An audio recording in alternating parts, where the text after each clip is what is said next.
All right, let's get to some of your voicemail. 2192 David P. Here's a very interesting voicemail. I want to play this, and I do have reactions to it because I have mixed feelings about it. Take a listen. David, as a non-Jew, when I hear people putting down the Jews, I always ask them which Jew they are referring to. Was it Albert Einstein who gave us the theory of relativity, which enabled us to beat the Germans to the punch with the atomic bomb?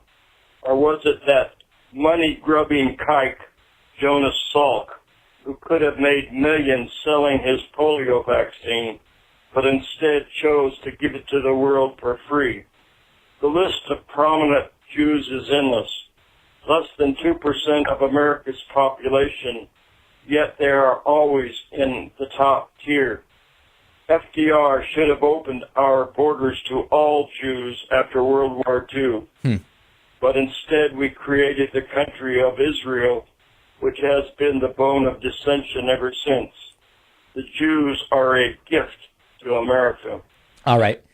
It sounds like it's a very nice voicemail, but these exact statements that were made by this caller are often paraphrased or put between comments that are actually negative and anti-Semitic and are actually just using this so-called success of the Jews as a reason for why we just don't need to worry about anti-Semitism, so on and so forth. So when I hear this voicemail, Lewis, I really do understand that it was meant to be a positive voicemail about Jews, so to speak, but it's dangerously similar to some of the reasons Jews are discriminated against, which is they're less than 2% of the population, and look at all of the stuff they control. So maybe it's my personal biases, but that I worry that it's dangerously close to that when I hear voicemails like that. That's understandable. But I mean, I think the basic point of this email was that people from all regions, religious persuasions, and what have you have something to offer.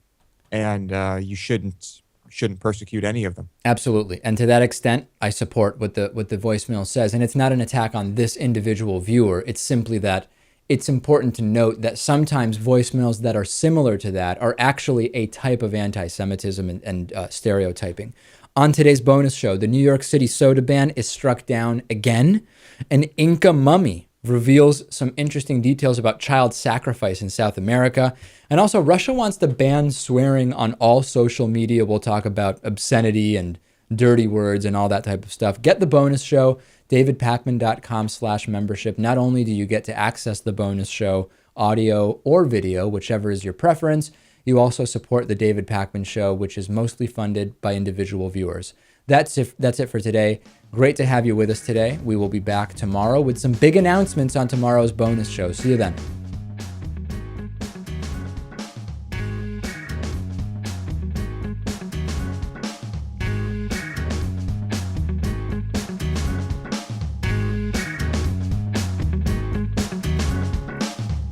The David Pakman Show at davidpakman.com.